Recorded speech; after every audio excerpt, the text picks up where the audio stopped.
So of course we're all here because we care about wildlife conservation, and I wanted to throw out a few ways that drones can be used for conservation.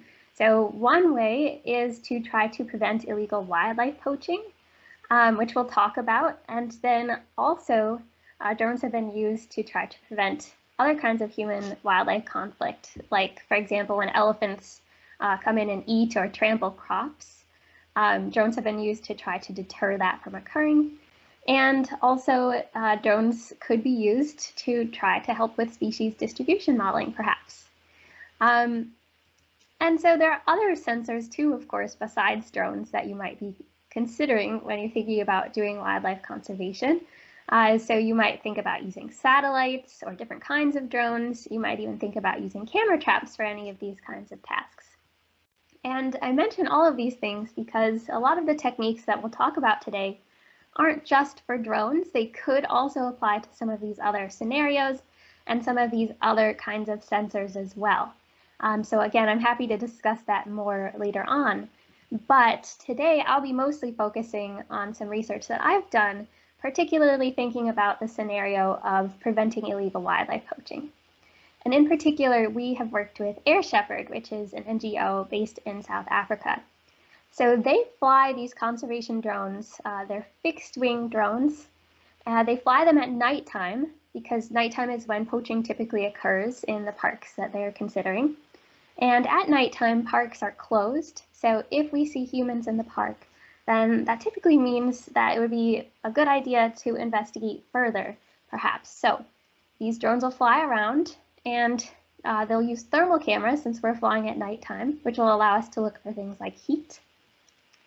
And while we capture these videos, we'll send them in real time to a base station where some folks who are managing the park, or maybe who are associated with Air Shepherd, are monitoring these videos manually all night long, looking to see if there are any potentially suspicious sightings, so that then they can alert park rangers who can hopefully prevent poaching from occurring in real time.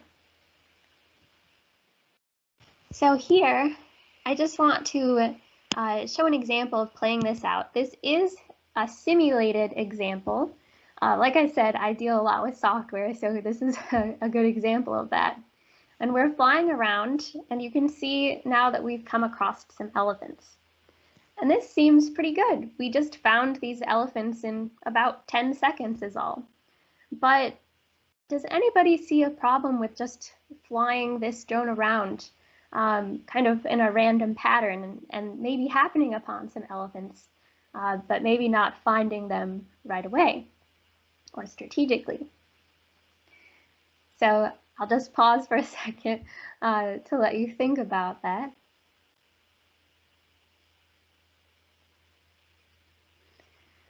Okay, so hopefully you're thinking that, you know, we kind of lucked out this time. We found some elephants pretty quickly in this video, but in the real world, just flying around randomly like this might not be such a great idea. We, of course, might have some limited drone resources.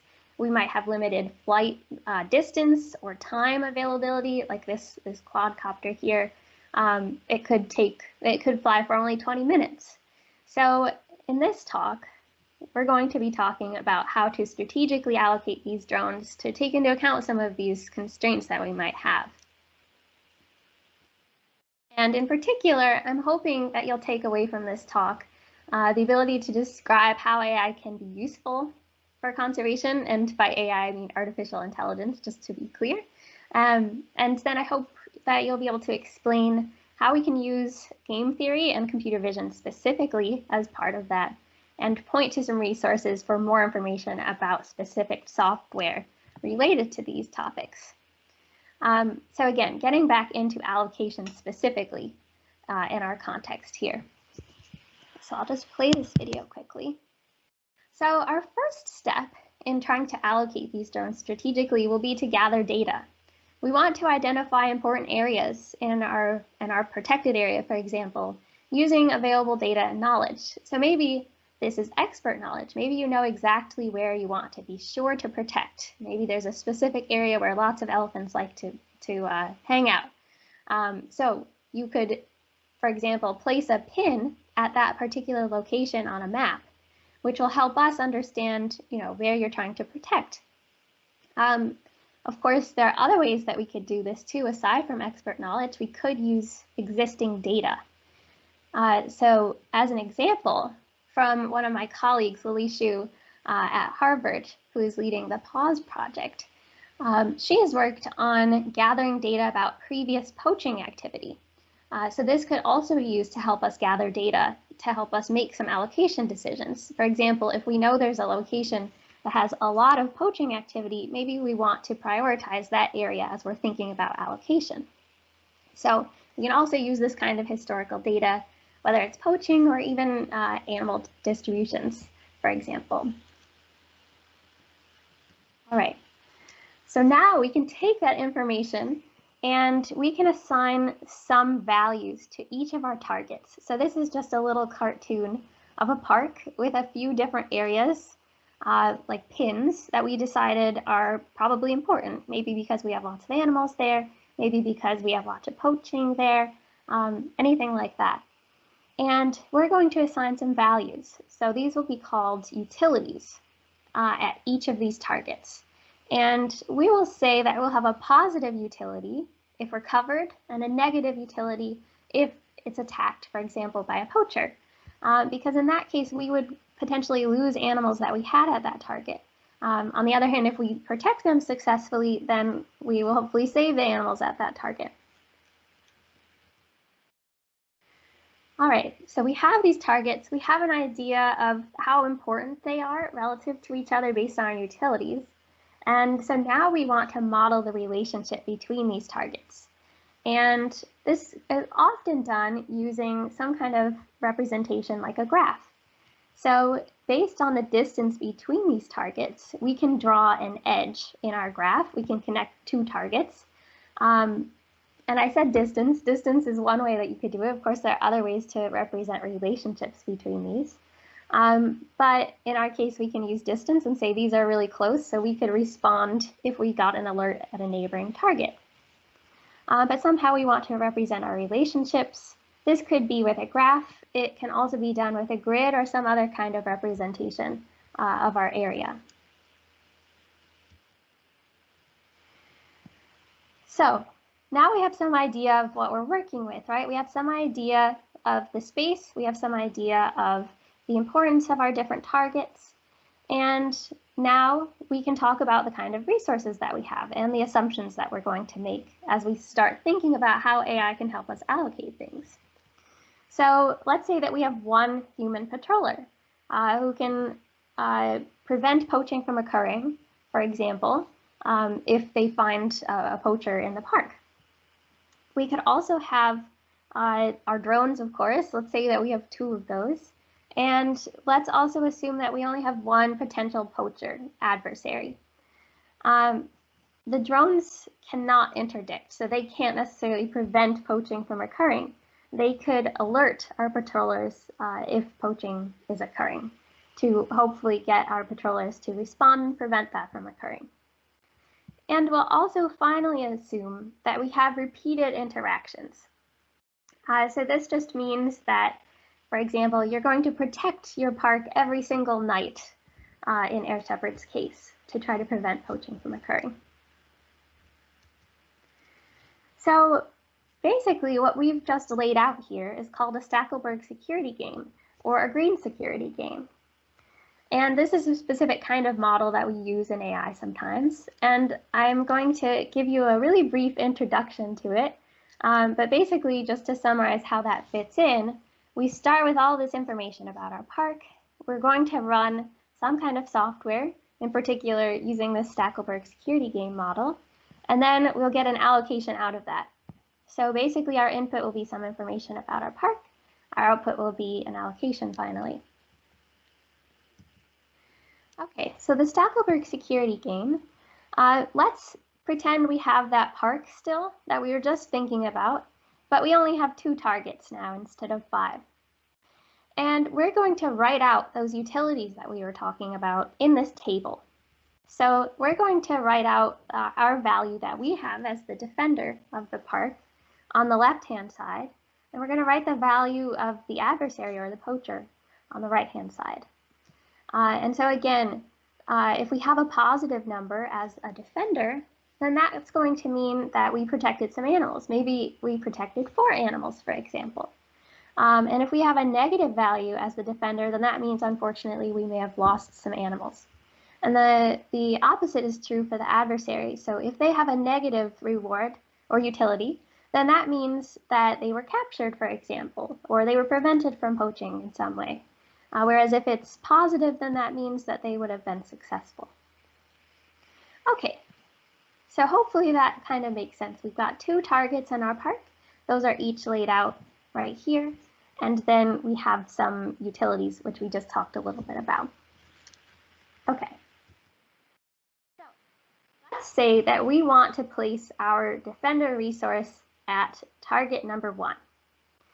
So now our adversary is going to have a choice to make. They can decide whether they want to attack target 1 or target 2. And so they'll end up choosing target number 2 because they can do a little bit better here now that we've chosen target number 1. Hopefully you see that this is a -3 here for their utility and a 1 here for their utility. So they can do a little bit better by choosing target number 2 in response to our move as the defender. Then we could say, let's say instead as the defender, we'll move to target number 2. So then in this case, the adversary gets to choose again, whether they want to go for a target 1 or target 2. And again, same thing. They'll end up choosing the one that works out better for them. So if we keep doing this, if we keep choosing one specific allocation, like target 1 or target 2 as the defender, and the adversary gets to see where we just moved, then you can see that they'll do pretty well, and there's a chance that we're not doing so well. We would have lost animals in both of those cases. So what we would like to do instead is to come up with some kind of randomized strategy over target 1 and target 2, so that our adversary isn't necessarily sure which one we're going for, which one we're protecting on each night, for example.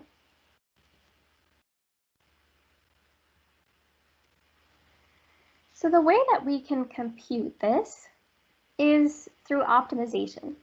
So we can minimize or maximize something subject to some constraints.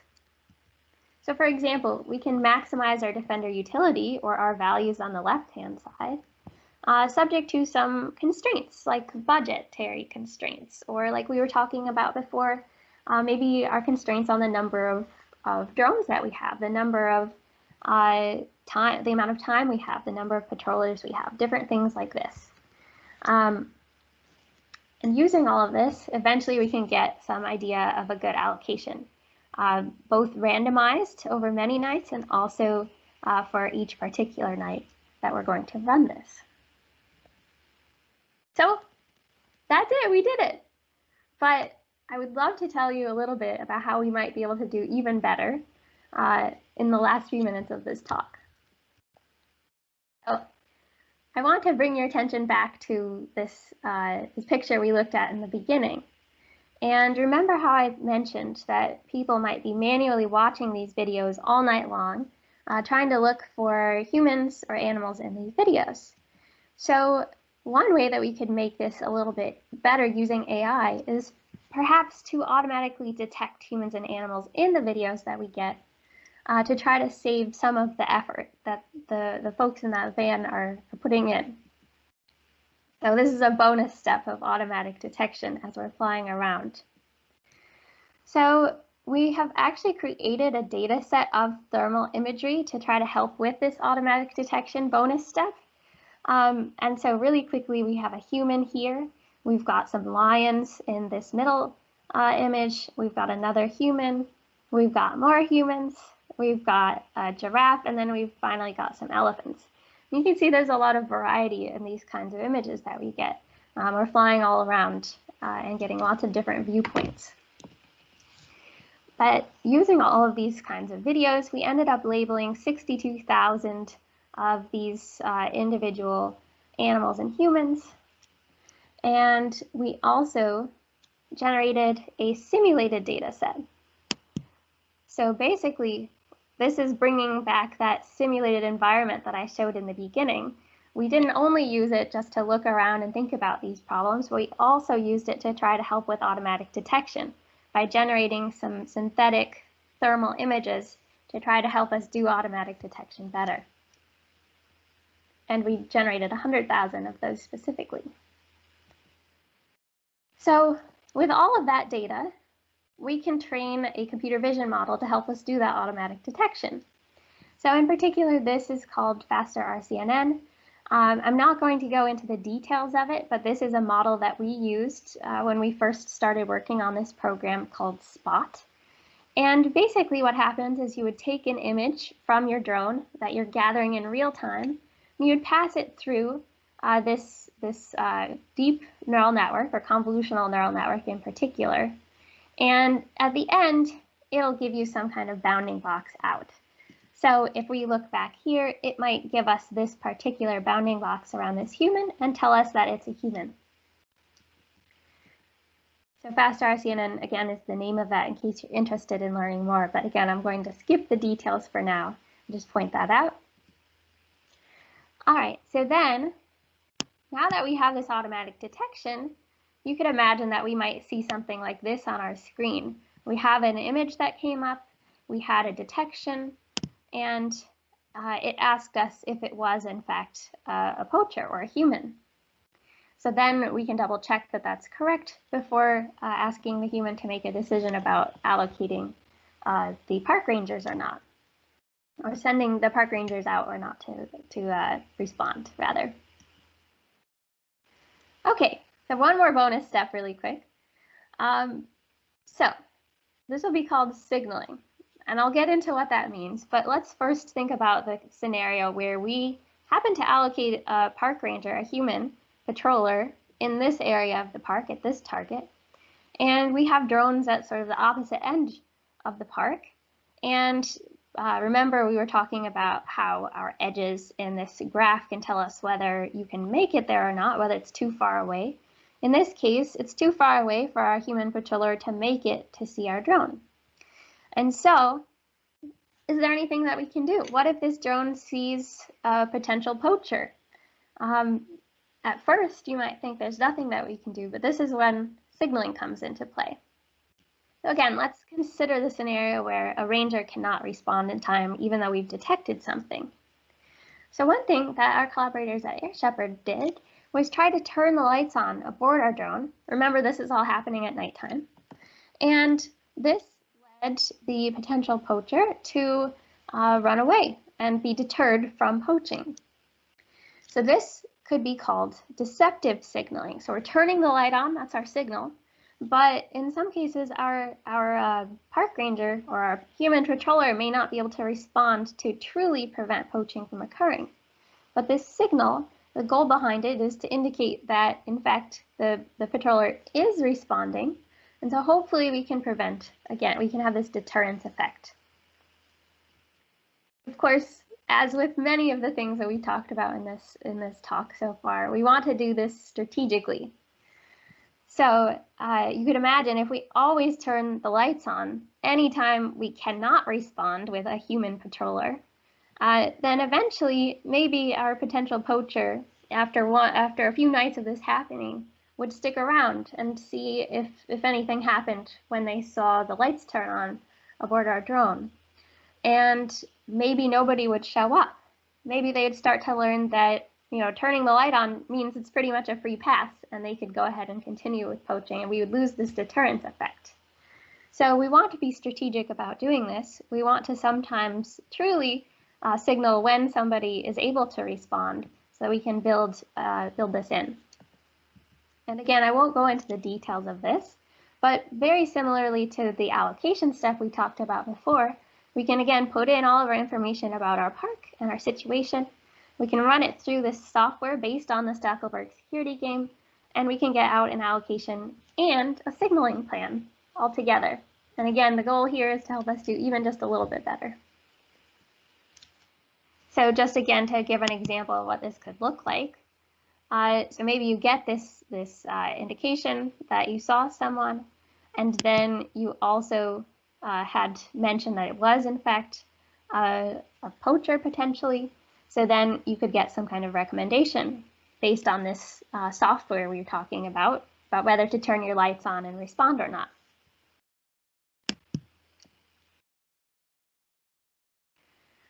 All right, so now just to get wrapped up, hopefully this gave a bit of an idea about how AI can be useful for conservation.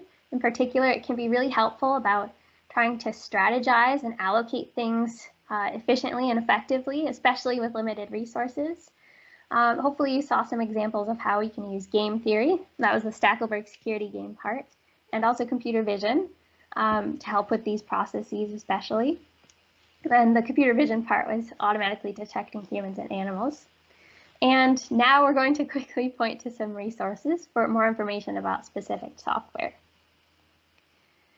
Okay, so I'll actually share these slides, so I won't go into too much detail, but I will mention that I've referenced a few awesome WILDLABS resources to help learn a little bit more about some of these different computer vision and also drone information in case you're interested. And then there are some research papers that might help. I'll put a quick plug in for some of the papers because that's mostly what I'm pulling from in the discussion today. I'll also reference Pause, which is the software I mentioned at the beginning, led by Lily Xu, one of my colleagues at Harvard. And this helps with poaching prediction and also some strategic patrolling. And we have Spot, Guards, and BIRDSAI. These are the papers that I discussed today. So Spot was doing automatic detection. Guards is the signaling component we mentioned at the end. And BIRDSAI is our data set specifically. And then, of course, there's some other wonderful work out there talking about some of these topics. I just selected two that you might find interesting. This second paper is talking about alarms, sort of similar to what we were talking about with our detections in real time and trying to send patrollers to go and intervene. And the first one is talking about camera trap placement. So thank you so much to all of my wonderful collaborators and sponsors, and also thank you so much to you all for coming and listening to me. I'm very excited to discuss with you further.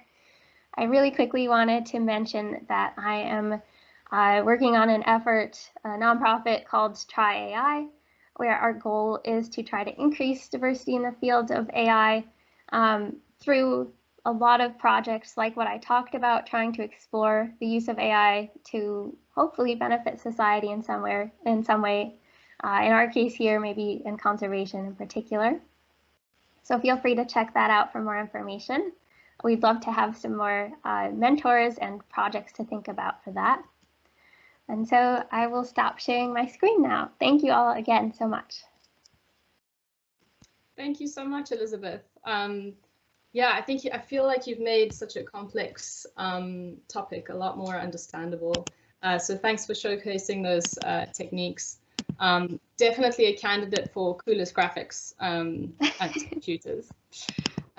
So to start off our question and answer session, I'm going to start with an opening question, which is how applicable are these techniques for your sort of average on-the-ground conservationists? I'm thinking kind of like people that really may not have any experience in game theory, myself included. Yeah, like how applicable and accessible are these techniques? Awesome question, and thank you so much for it. I would say that a lot of game theory research, a lot of these things I discussed were research papers. So there's still a lot of active research in the computer science community itself working on these things.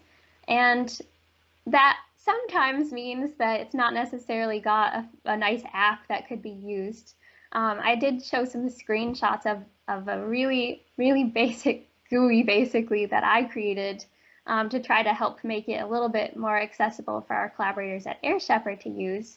So I would say really the best path forward if you're interested in this would be to try to reach out to someone studying this and see about collaborating. because we might have some work to do to adapt it to your specific situation. But of course, if you are interested in using exactly the situation I was discussing today, again, feel free to reach out and maybe we can chat about sharing some of these resources. Awesome. So I'll move on to audience questions. Our first question is from Christian Thompson. Do you have a mic? Yes, I do. Do you hear me? Yes, go for it.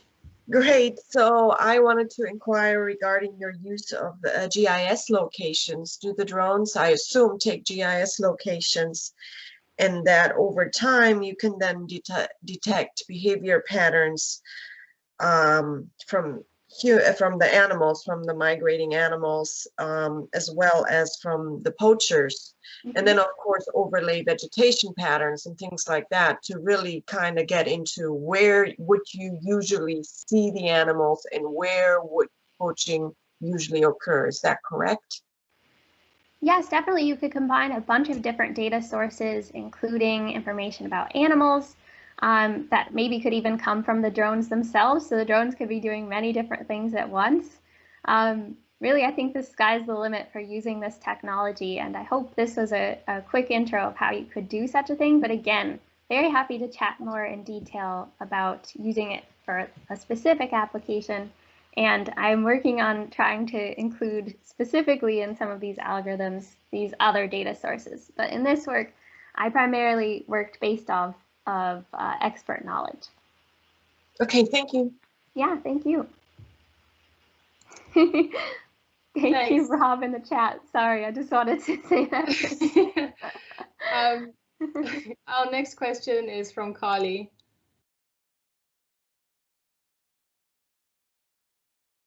Hi. So I just, in the little 2x2 plots, which I was having flashbacks to my intro ecology class with like hawks and doves and like hawk kills the dove and dove lives and stuff. That's basically the extent of game theory. I know, but what are those numbers like representing? How are they calculated? Are they like ordinal, or does like 1 mean 1 and 2 mean 2? Yeah, that's an awesome question.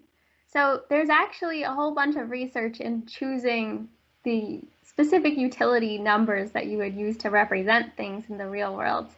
So I didn't get into that today, but you could imagine that it has something to do with maybe the animals that you're trying to protect. It's not exactly a one-to-one mapping necessarily. I'm not necessarily saying that I saved 4 animals, but somehow we want to represent like this resources or this specific target has more resources we want to protect than maybe this other target. So that it's sort of that relative relationship, and I'm happy to direct you to some of the research looking at specifically how you might calculate that. Thank you. Great. Our next question is from David. Yeah, hi. So I'm just wondering if anyone, like, are these game theory models being taken and applied in any real world setting yet, and how are they working? Awesome question. Yeah, so at this point in our work with Air Shepherd, we have only tried in the field the SPOT program, which is doing the automatic detection in real time. We haven't specifically tested the signaling plus allocation work. We suspect that it could be very helpful because sometimes it's hard to find any humans or animals to begin with while we're flying around at night. But we don't have specific numbers on that yet. So if there was anybody who wanted to try this out, I'd be super excited to talk with you. For now, I think it would be really good to be doing testing within the simulated environment just to make sure that everything goes according to plan before we have real animals' lives on the line. Okay, so our next question is from Jennifer Chin. I see you're here with us today. It's actually a question that you dropped into the Eventbrite registration. So I'll just ask it I'll just read it out, but please feel free to jump in. We just think it's such a great question. So Jennifer asked, is building a drone program worth it? And when does it become worth it as opposed to just having a couple of people using them on a marginal basis? Yeah, thank you so much. I agree. I think that's an awesome question. And I actually saw it ahead of time. So if you don't mind, I made a slide really quickly to try to illustrate how we might think about this. You're awesome. Thanks. Of course. Okay. All right. So in one of the papers that I mentioned that I have worked on personally, we actually tried to think about what happens if we don't have any drones at all. And let's say we just invest in another park ranger or patroller, a human patroller rather than a drone. And then we also try out a few different ones, like having 2 drones or 3 drones. And you can see that in some cases, we have defender expected utility on the y-axis, first of all. And so this is talking about, again, those utilities, which represent something to do with animals. So we want to have a positive utility that would say that we're saving all of the animals, for example. The more negative is bad. That means we might be losing more animals. And then on the x-axis, this is talking about uncertainty, which is not something that I discussed today in detail.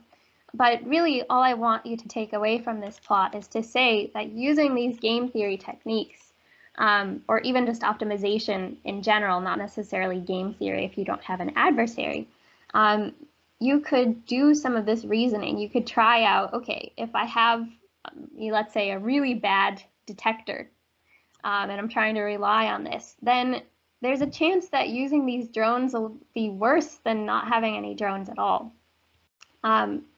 So I think that that's one of the strengths of using this, even just in this first modeling and scoping step, to see when drones could truly be useful. Hope that helps, but happy to talk more.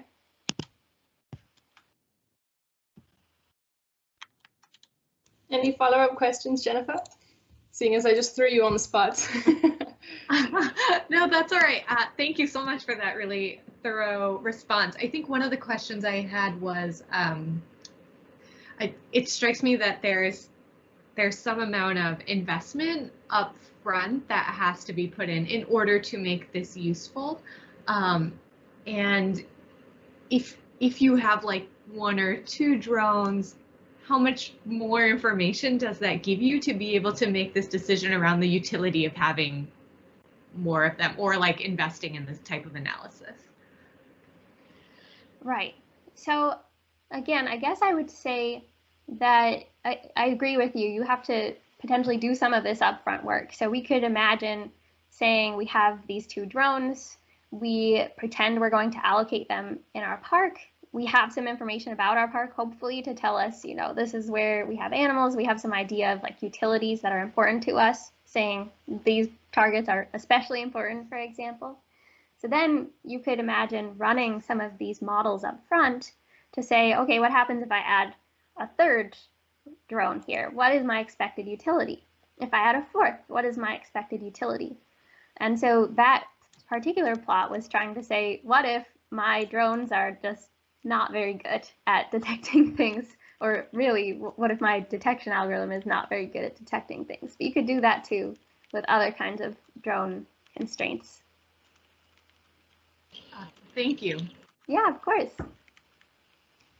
Elizabeth, I wonder if you have any more secret slides hidden up your sleeve that you'd like to share with us. Okay, let me check. 2 of them were kind of just slides that I realized I didn't like too much. But I did have I saw another question in the registration questions. Let me share again, because I'm happy to talk about this quickly, although the slide is really not very nice. I didn't spend too much time on it, but I did see a question about how drones could affect the environment in which they're flying. And so I think this might be especially concerning or of interest in the case where we're using the drones to deter elephants from maybe going in cropland or farmers' land in general. So obviously the drones there are having some effect on the elephants to make them, turn away. They don't want to be near this thing. So I think that the drone could definitely have some effect.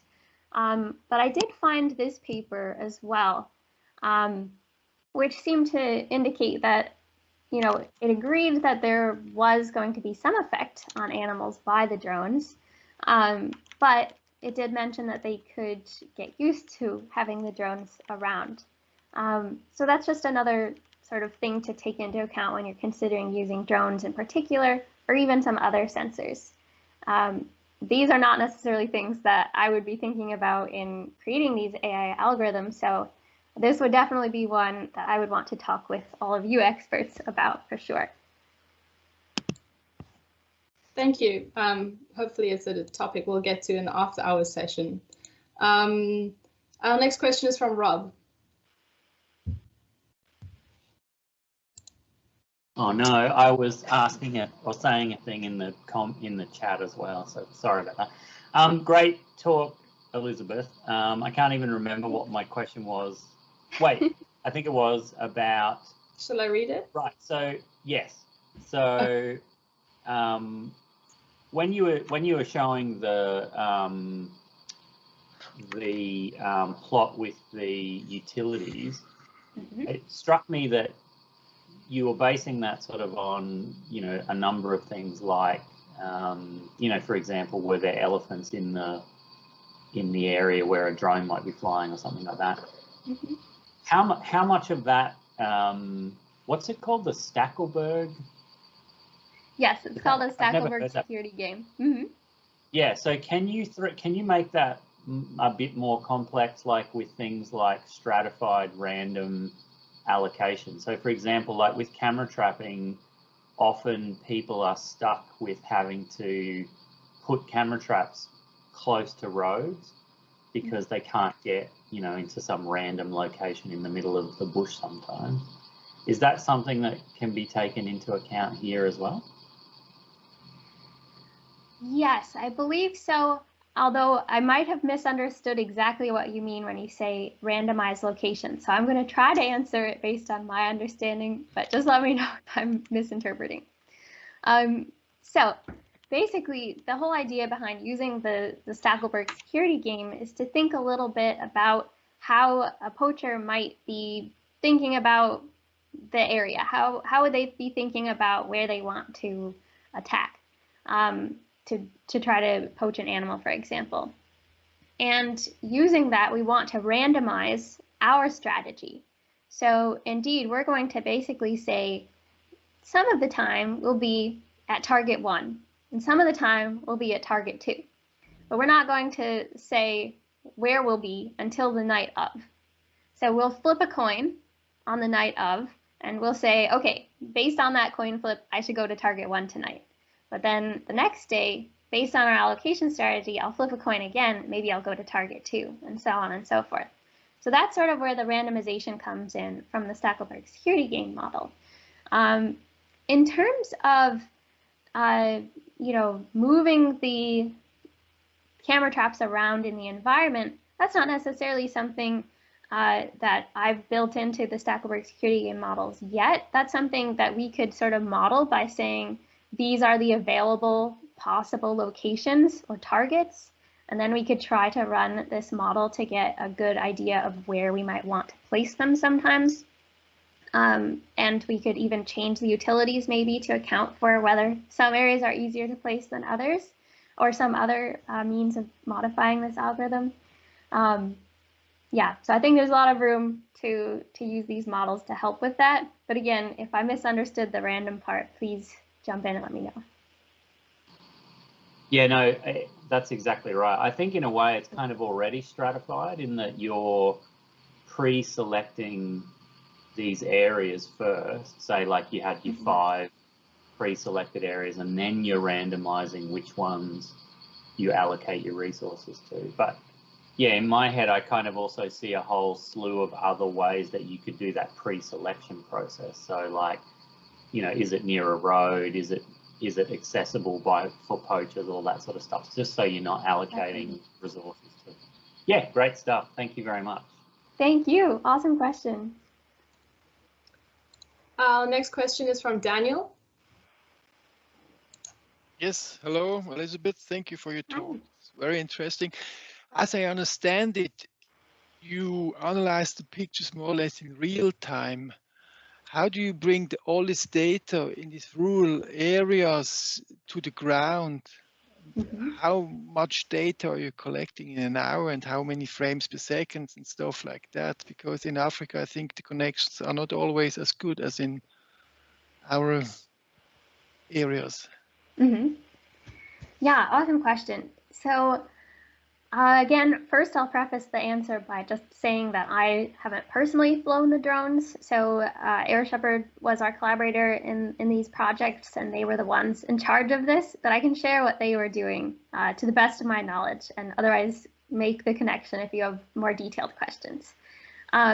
Basically, they were using radio waves to connect the drone to their base station so that they could send video in real time. So they weren't necessarily relying on Wi-Fi exactly, to my knowledge. So that's how that part happened. Then So it means that they build a network in the park, Wi-Fi network. Not Wi-Fi, not using Wi-Fi. They're using radio. Okay. So they have that to connect in real time to their base station. Then to run our computer vision algorithms in near real time, that's pretty difficult to do, as you mentioned, with limited resources. So you could imagine that you connect to a cloud if you do have Wi-Fi available, and that might allow you to run inference really, really quickly because you have a bunch of, for example, GPUs at your fingertips in that case. But in these cases where we don't have that necessarily, we worked with Air Shepherd to use gaming laptops, which had one GPU in them. And that allowed us to run this in near real time. I think we got to somewhere around 10 frames per second based on my memory. I can double check on that number exactly for you. But we were getting about 30 frames per second from the camera itself. So it wasn't perfectly real time. We got pretty frequent updates to give a good sense. Cool. Thank you very much for the explanation. Thank you. Our next question is from Ed Harris. Hello, Ed. Hello. Thank you for your talk. I thought it was great. I've been lurking on these Tech Tutors talks for many of them. It's the first time I've asked a question. You know, basically, Daniel just asked, and you answered the question that I had. I wondered if you could talk a little bit about the trade-offs for, you know, you've got your model that you've trained up, you've got the weights, and I wondered if you could analyze the data in real time on a microprocessor mounted to the drone, or how you did it, but you did just answer that. Maybe I'll just go on and ask, do you think it's possible to mount a microprocessor and analyze data like this in real time on a drone? I know it adds weight and takes away battery time and all the rest of that. Is that possible? Does that technology exist? Yes. So I believe one of the other folks who have given I don't think it was a Tech Tutors talk, but during a drones talk, I think it's Claire Burke. She talked about using basically a little mini computer on the drone itself to help process these in real time. So I have a link to that you can check out for more details. But in our case, we did use the laptop, so we weren't using it aboard the drone itself. Like you say, there are definitely some trade-offs to consider in both cases, but I think there's definitely room for some wonderful things you can do with either strategy. Okay, thank you. Thanks. Our next question is from Anne. Hello, my question was basically very similar to the previous two questions, which you already answered, about how, you know, where you processed the videos. Was it on the drone or was it on a separate computer? And then how you transmitted the information. So it sounds like they must have a cellular network or something set up at the park, because to transmit a video takes a lot of bandwidth So you wouldn't be able to do that over like LoRa or satellite or something. They have to have something that can send a lot more information. So I am curious about how they actually transmitted a whole video back to the base station for the image processing. But those are basically both of my questions. I did want to ask Elizabeth if you had any more information about, did you actually try to get the algorithm that you built reduced in size so that it could run on a microprocessor, or did you not take that next step? Did you look into it at all? Yeah, awesome questions. So in answer to the first one, my response is really, I don't know. All that I know is they used some form of radio waves, and there might be, because we were doing real-time transmission, it might have been, you can imagine, a single frame being transmitted at a time rather than a full video. So that's the only sort of additional piece of information I can mention there. And then with respect to the other part of your question, so we did run FastRCNN because it tends to be a more accurate object detector, but that said, it is a really big, heavy one, sort of like you alluded to. So that is one reason to definitely think about using that laptop scenario. We didn't try to run FastRCNN on the microprocessor. We did try out a few different kinds of models just to see, you know, what's performing best. What is the trade-off if we do use a lighter weight model? And we found some decent results with some other models as well. And more details there on results could be found in that BIRDSAI paper that I mentioned. The link is right on my website. And also, hopefully, I'll be sharing all of these links as well through the episode page. One other quick question, if I may. Did you try any classification models instead of object models? And if you did you find that one performed better than the other? Great question. We did not. We went for object detection. We also worked on some tracking baselines. That was to try to make use of the video information that we were receiving, because, you know, if you're a human labeling these data sets, which I have been, you will often look for movement to help understand whether it's an animal or a human, because, you know, in essence, if you're high enough, then they're just going to be little white blobs pretty much in an image. So having that movement or even patterns about having multiple objects next to each other, like that might make it more likely to be a group of animals versus like a solitary human or a small group of humans. So we started a little bit to look into how some of these other things could come into play to improve our performance. And you can check all of that out again in that BIRDSAI paper for more details, or we can chat offline. Yeah, I actually would like to chat a little offline because I downloaded that paper and read it and the data set because we're trying to do something very similar, but with a lower resolution thermal camera to do more close-up detection of elephants for human-elephant conflict stuff. And so we've been trying to play with getting that to run on an edge device, like on a camera, rather than in the cloud. And so we've played around with some different model architectures and classification versus object detection. So I was pretty interested in talking to you a little bit more about what you learned in your process. Thank you so much. I will leave my email in the chat. Feel free to reach out that way. And also, I think our friends at WILDLABS mentioned that they could help with connection. So if anyone else wants to connect as well, hopefully they can help with that. Right. Thank you. Thanks. Just to comment, we also have a thread in the community that is specifically about your talk, and it'll be linked to the recording. So we'll also pop you an email if there are questions that are popping up there, so you can connect with people in that thread as well. Awesome, thank you. Just email us as well. Yeah.